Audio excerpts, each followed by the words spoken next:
بسم اللہ الرحمن الرحیم۔ ایک سوال ذہن میں آتا ہے کہ شرط لگانا حرام ہے، لیکن جب انسان منت یا نظر مانتا ہے تو تب بھی وہ شرط لگا رہا ہوتا ہے۔ جیسے وہ کہتا ہے کہ اگر میرا یہ کام ہو گیا تو میں یہ کام کروں گا، تو اس نے شرط لگا دی، تو یہ حرام کام ہے۔ دیکھیے، شرط لگانا ہر جگہ حرام نہیں ہوتا۔ اب وضو نماز کے لیے شرط ہے، حرام تو نہیں ہے۔ وہ جوئے والی جو شرائط ہوتی ہیں، جو شرطیں لگاتے ہیں، وہ حرام ہیں۔ اب اگر کسی آدمی نے منت مان لی تو منت کو پورا کرنا واجب ہے، لازم ہے۔ وَلْيُوفُوا نُذُورَهُمْ۔ اب کون سی منت واجب ہوگی؟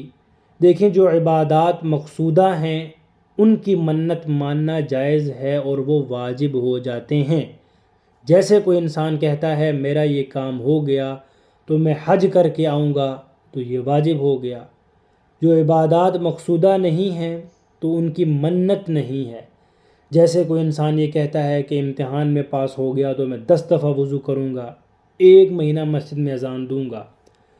اس کے بعد اگر کوئی آدمی اچھے کام کے ساتھ قسم کھا لیتا ہے تو وہ واجب ہے۔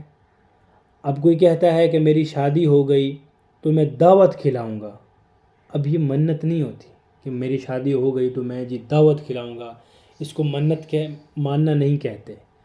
اب گناہ کے کام کی منت ماننا کیسا ہے؟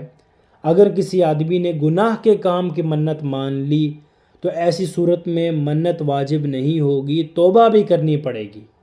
کہ جیسے اب کیسے گناہ کے کام کی منت؟ میرا یہ کام ہو گیا تو میں اللہ کی قسم موبائل چوری کر کے لا کے دوں گا، کہ موبائل کسی کا چوری کروں گا تو میں آپ کو لا کے دے دوں گا۔ یہ ایک انسان منت مان لیتا ہے تو یہ منت بھی نہیں ہوگی اور اس کو توبہ بھی کرنی پڑے گی۔ وآخر دعوانا ان الحمد للہ رب العالمین۔